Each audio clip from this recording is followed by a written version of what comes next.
Enjoy this special episode as I sit down with Cam Hubbard and Sarah Bush, who are the producers of Magnify. They've been present for every episode, but you've never heard them speak. Well, in this sit down, we'll hear about their background, where they came from, and how they contribute to ministry in their supportive roles. Welcome to Magnify.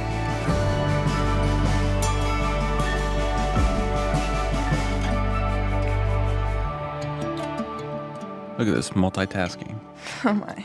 Like there's such confidence right now because you being in the chair, also being the one who's going to edit this, you're going to make this awesome. You could even add a guest. You could totally just like drop in a guest, couldn't you? I could. Yeah. Something like Jared's in the room. I could come in a week later and fix all the things I say. Don't do that. I don't even know what number mic I am. That's how flustered I am. I'm not putting my headphones on. Why? I don't like them. My wife didn't like them either. She didn't like it when we did it. I think she took them off. I think she did. Is it disorienting? Yes. Yeah, that's what I've heard. I can't think because I'm hearing myself. Yeah, but you're also hearing other people. I don't know. I just don't like it. I like it. It also gives me a headache, so. Oh, well, that's a good reason. Someone recently just did one headphone. Anna Bertham did that, I think. Oh, so did Pamela. I think Pamela had one. Yes, she did one, yes. One ear out. Mm. That I find disorienting because I'm like, I don't think I could do that. Am I in? Am I out? What am I doing? So we're just rolling. We're rolling.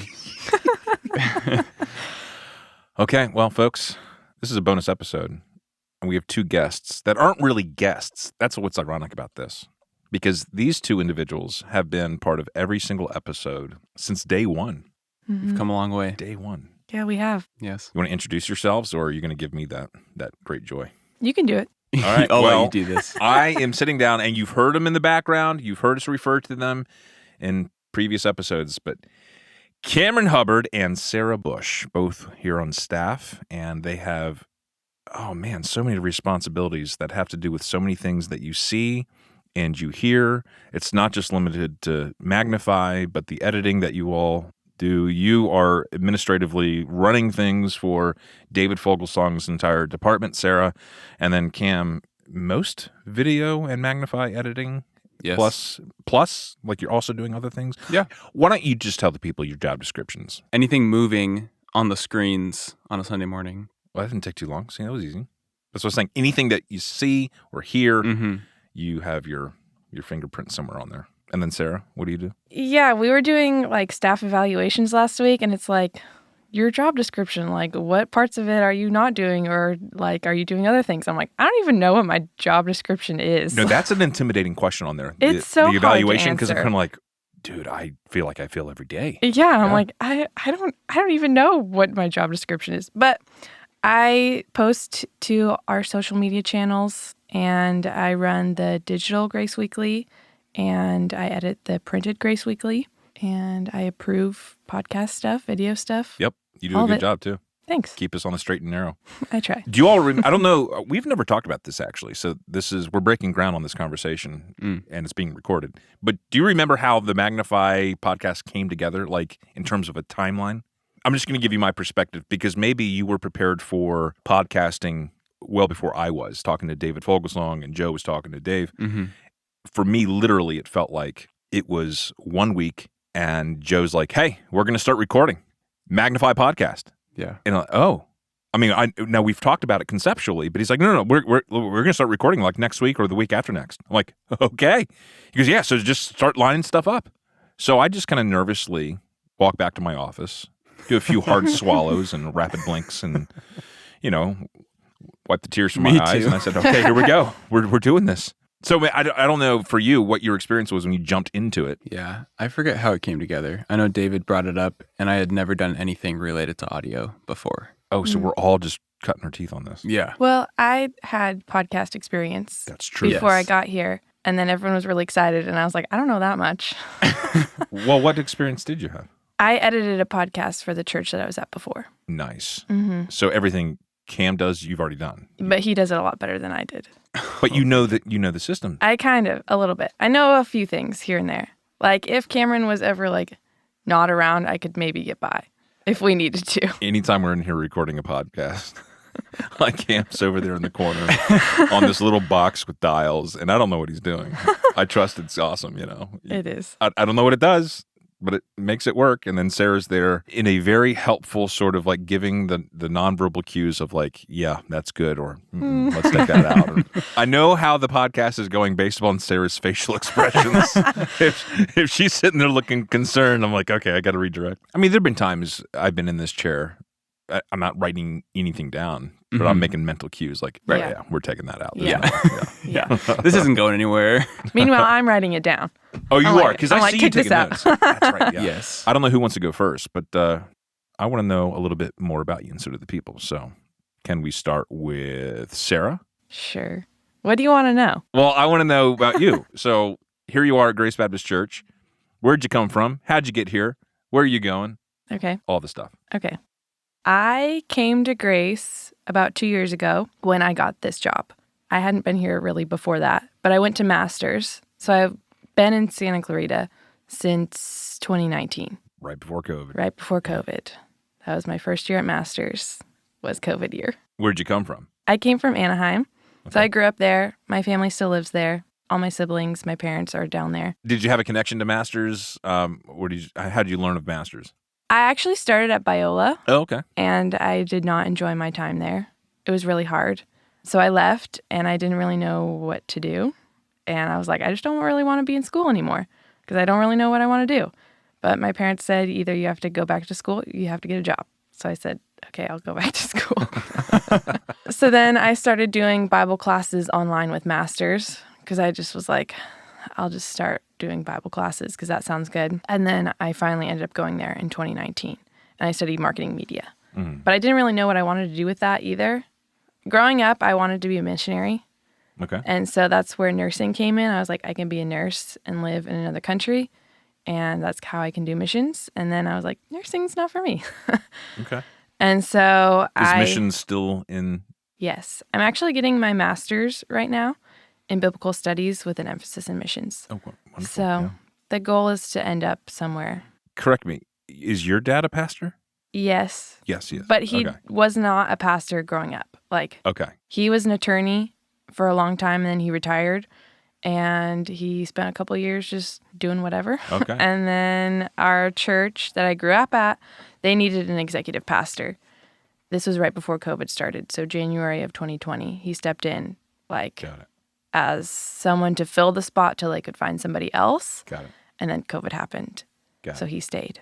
Okay, Cam, tell us about where you're from, why you're here, where you're going, all the big pieces. So my family and I have been at Grace pretty much all my life. They are in Tennessee now, but we moved here from Kansas when I was 2. So pretty much this is all I've known. So you don't remember Kansas at all. Don't remember Kansas. I mean, we go back each summer. But yeah, I've been here pretty much all my life. Have older brother and a little brother. Everyone probably knows my parents and grandparents. Yeah. Very musical family. Very musical family, yes. Do you sing or play anything?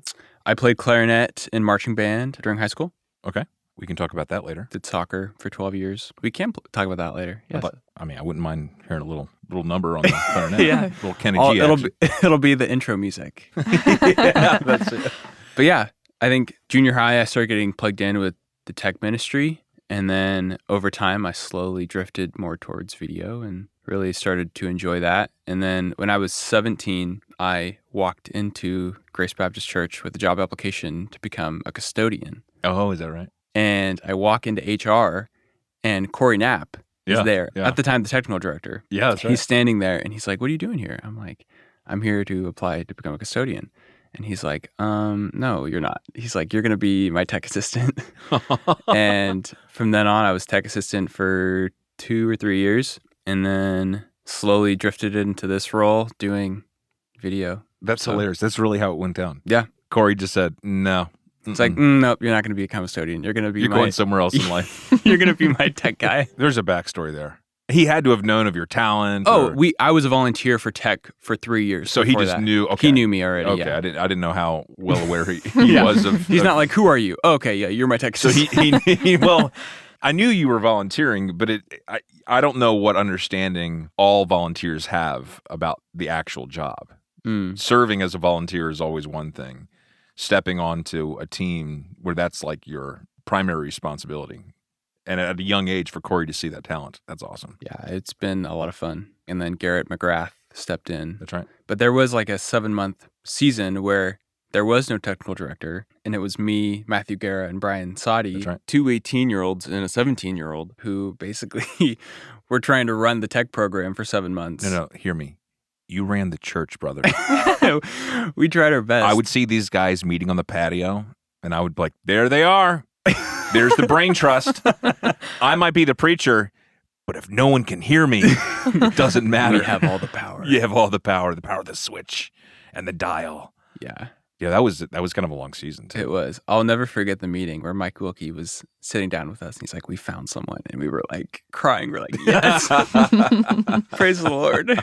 I don't care who it is. Yeah. Bring him in. Wait, what year was that? That was 2020. That was a month before COVID hit. That's when he goodness. came in. Yeah. Oh, man, can you imagine if we had not found that person? Oh, man. Yeah. Okay, Sarah, back to you. Mhm. So you had mentioned missions. Yeah. What are you doing? You said you're pursuing more education in that area. What else are you doing to prepare for that vocation? I serve in youth ministry right now.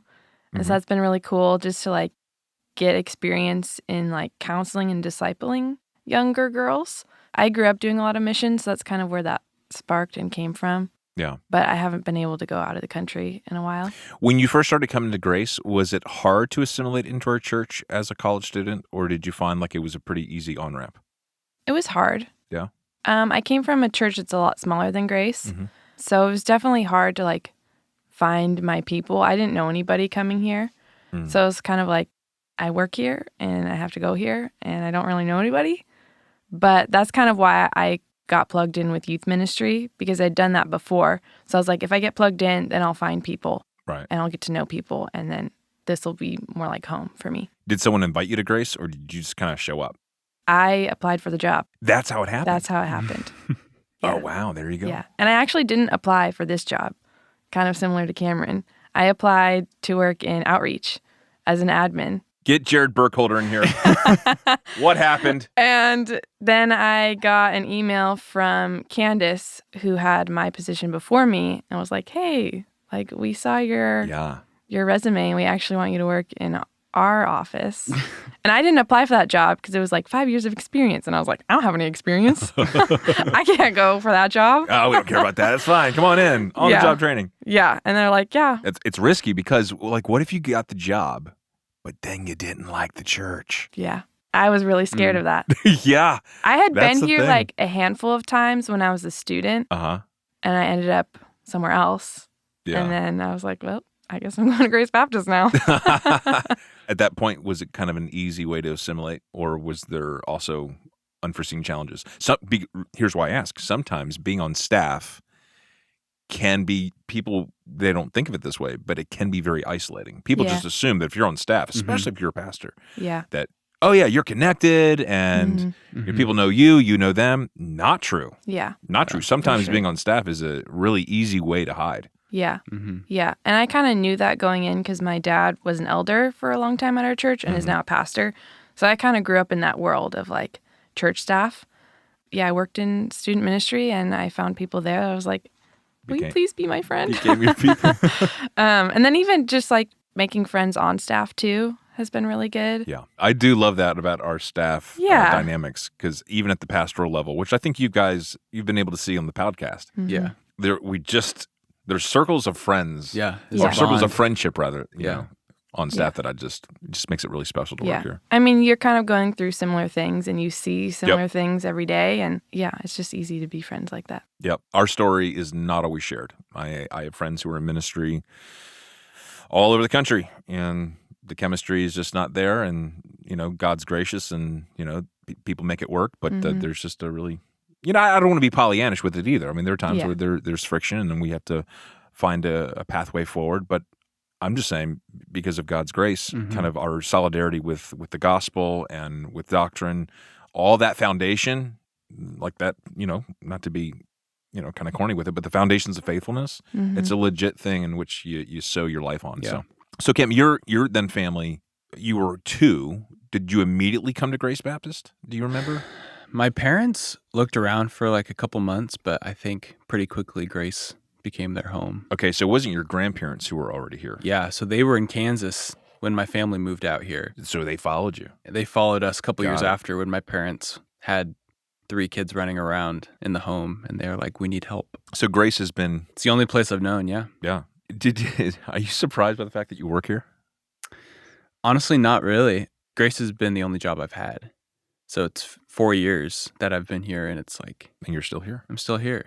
I couldn't see me working anywhere but Grace, looking ahead. I really do love that. Well, I look, man. I continue to look forward to edit your voice for the next 10 years. Yeah. Well, let's just name it.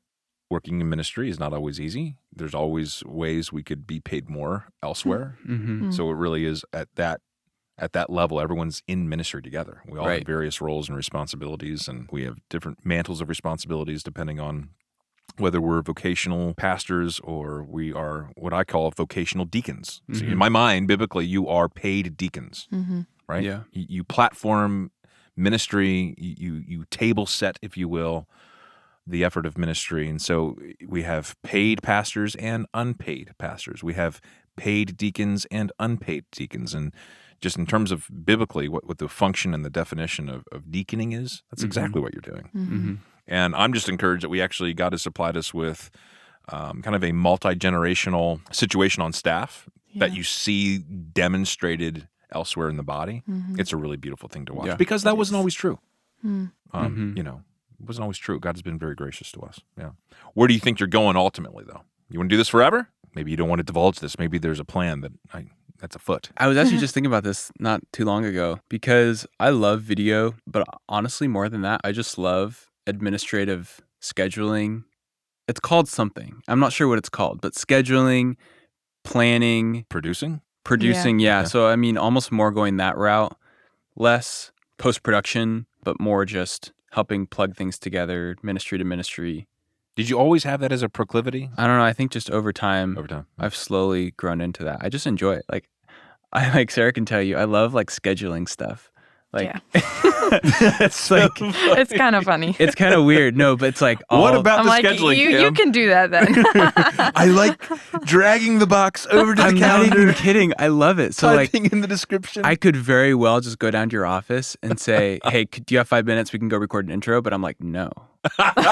We're gonna go into Outlook. That's so funny. We're gonna schedule. Let's see, bro. Let's see what 15-minute block everyone's free. Oh my. You're a good human. I love it.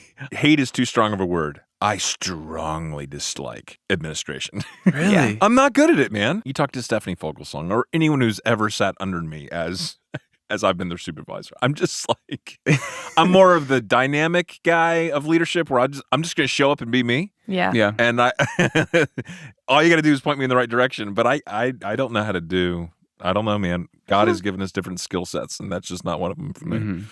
Yeah. That was not in the We're all unique. chemistry. I love that though. I really do, because without people like you, nothing would get done. So true. Yeah, I don't know what fueled that, but I think me being behind the scenes, trying to make sure everyone's on the same page. Yeah. I just love that. Yeah. Knowing people are on the same page brings me joy. I don't care whatever we're doing works or not. I just want people all to be on the same page. No, and honestly, Yeah. it means that we're communicating. Yeah. It means that there's understanding. Yes. Right. And the purpose of communication is to be understood. If you're not being understood, man, it's like sucking the psychological oxygen out of the air. Yeah. People want to be understood. Mm-hmm. So Sarah's serving in student ministries. I know you're involved in GYA, I am, yes. right? Pretty heavily, and that meets every Monday night on campus, sometimes off campus, sometimes you're elsewhere. Give me an understanding of that dynamic of ministry and how that served you and kind of what you do to serve in that ministry. It's been a really encouraging season because this time last year, I don't know, there was maybe 7 people that would come on a Monday night. Yeah, that's right. And it was still a really good time. I mean, I think it was the same 7 people that came each week. And then over the course, like this past Monday, we met at Masters and there were like 35 people there. And it was just crazy. Yeah. It's like seeing the progression over the last year. By the way, folks, GYA stands for Grace Young Adults. Yes. It's not college ministry. That's something different. Grace College is different.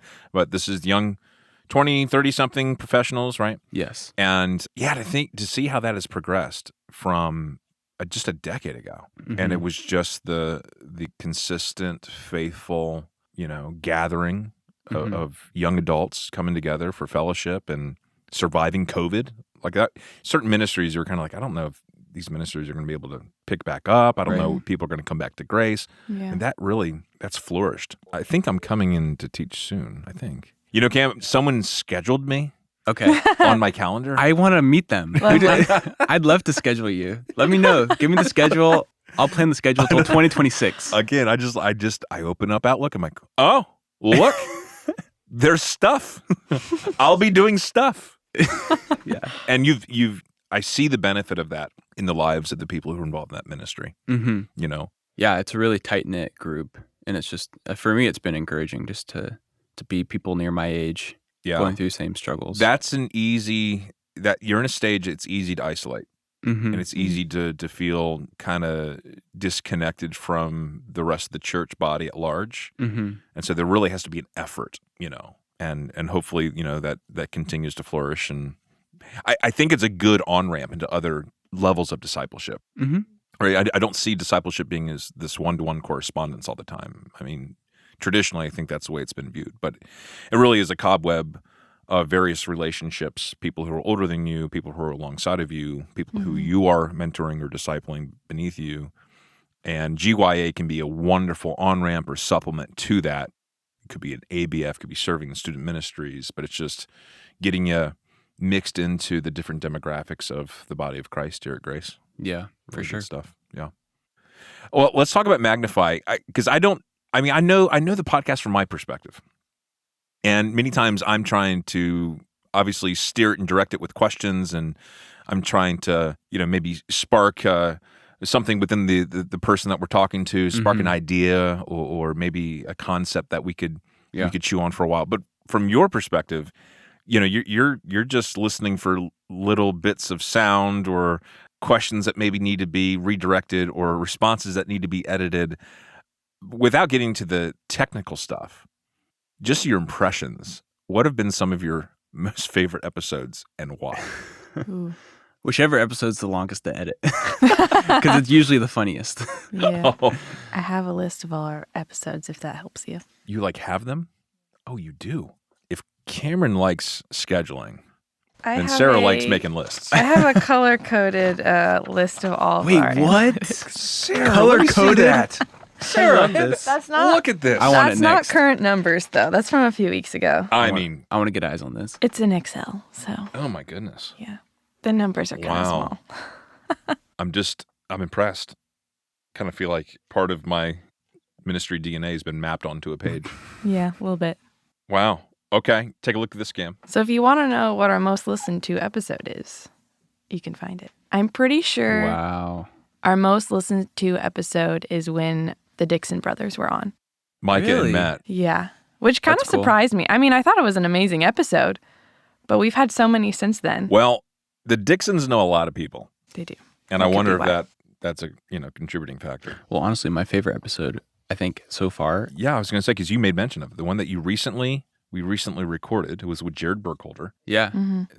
And I listened to the rough cut. That is fantastic. It's Yeah. it's a really good It's episode. a really good episode. And I was talking to Jared about it. And we're being vague for a reason, because we want you just to walk into it, and we don't want to set up expectations, folks. We Mhm. just Right. want you to Just listen. just listen to it. Yeah. Yeah. But I was talking to Jared about why is that? Why are we really resonating with this episode? And I think that it had to do with a genuine heart for people in the church and for missions in general, Mm-hmm. but a clear, sincere love for Christ. Yeah. And so there was just no guile. There was no there's just a purity about it. I really don't know how to talk about it other than that. Mm-hmm. And so when you're listening to that one particular guest and Jared's doing the interview, you really are just being ministered to. Like Yeah. you really feel it. And I Yeah. had never met him until he walked in. He's a fantastic human being. Yeah. And I Yeah. was like, okay, here we go. Great And then- family too. Yeah. Mhm. So again, we're not going to name it. We're not going to name the individual. But when Mhm.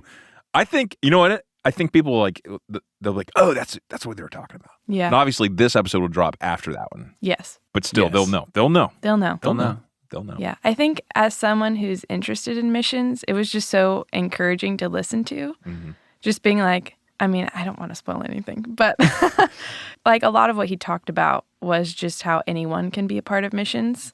Yeah. And I think that really resonated with me Yeah. because even though I'm in the United States, I'm in California, I'm doing my job in media, I can still be reaching people who don't know Christ. Yes. And that's part of God's mission. I think you actually touched on it as well. So what I was trying to communicate earlier, it brought everyone into seeing themselves in the work. Yeah. And when you feel like you've discovered a piece of yourself in something, or you've had a deeper understanding of your voice of impact or leadership, it's really, really great. I think the episodes that make me think more frequently, I'm constantly reminded of it, or something someone says in an episode.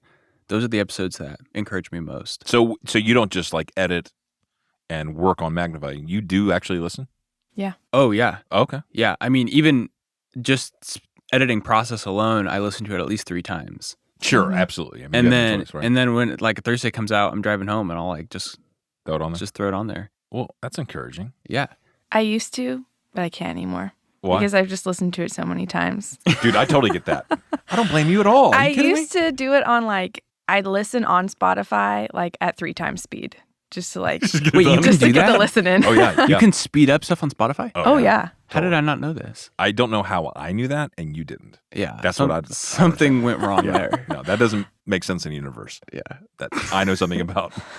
I usually don't listen to music on 2 times speed though. I don't know if you can do it with music, I don't think you Oh, can. but you only can podcasts? definitely do it with podcasts. I've Oh, done it with Al interesting. Mohler on his Oh, on really? the briefing, and Yeah. it's like crazy Yeah. because he already speaks. He already quite speaks crisply, you know? fast. Yeah. You're trying to like, wait, what'd you say? What? You're Rewind. just trying to get through it, right? Rewind. Yeah. Yeah. Yeah. I think any episode also with you and any of the pastors just sitting down with no set topic. Mm-hmm. You were just hanging out. Yeah. You're just hanging out. I think it's so much fun sitting down not knowing what we're gonna get. Yeah. Well, It's that's also a little scary. It is At least it for is me, it is a Because little I'm scary. like, I don't know what they're going to say. I don't know what's... Why is no? I need to pause. Why is it scary? I can see unpredictable. It can be- I can see like surprising, but like scary. we I have guess it's not scary. we have such a wide variety of what we can be talking about. Oh, that's true. When Jared talks, I'm like, is this going to be salvageable? Are we going to be able to include this on the podcast? Listen. When you edit this episode, leave that in there. I want them to hear that. I'll export just that No and send offense, it to her. Jared, but sometimes. Jared is a quick thinker and a quick speaker, but then I think he'll meditate on it later, going like, "Wait, what'd I say?" Yeah. Yeah, I have a unique set of editing for each pastor. Mm. It's what do just you mean? different. Like, what does that mean? Like Jared, he'll talk quickly, Yeah. and Do you slow him down? I don't usually slow him down, but sometimes he'll repeat multiple versions of the same question. Mm-hmm. So I'll find his slowest question and just put that in. This is so psychologically revealing. Okay, keep going. All right, what do you do? What do you do with Joe? Joe usually takes the longest to edit, just for many reasons. He's a very loud individual. He's very Yes. loquacious, So- verbose. Yes. He is very loud. He's So very usually deep. He's very deep. he's very deep. He's very analytical. He's very introspective to the person. Like I feel like he knows how to draw people out. He does. Yeah. Mhm. Yeah. You can definitely tell that he cares. Yes. Yes. Mhm. Yeah. So Joe does a couple of things. But on the editing side, when someone else is talking, yeah. Joe will make noises, usually every 5 seconds. Yeah. Dude, Yes. do you remember? I remember the first time we had Joe on the podcast. It was with Peter. Mm. It was 3 of us. It was me, Joe, and Peter. Yeah. And I started with a little, like some get to know you questions. And I started with Peter. Yes. And I think one of the questions was like one of your favorite films Mhm. Oh, or something yeah. like that, or I do favorite remember that. artists Yes. or something like that. Yes. And as Peter's giving me his answers, Joe's in his chair Joe's at his commenting. microphone going like, "Oh no, that's a good answer now." Yeah. Favorite artist or band? Secular, James Taylor, Christian artist Stephen Curtis Chapman. There you go. Favorite song by James Taylor? They both have very different hair situations. Mexico, and The Great Adventure. Sorry, you weren't asking me, but nonetheless. But that now was we fine. know. Yeah. All right. Here, favorite movie.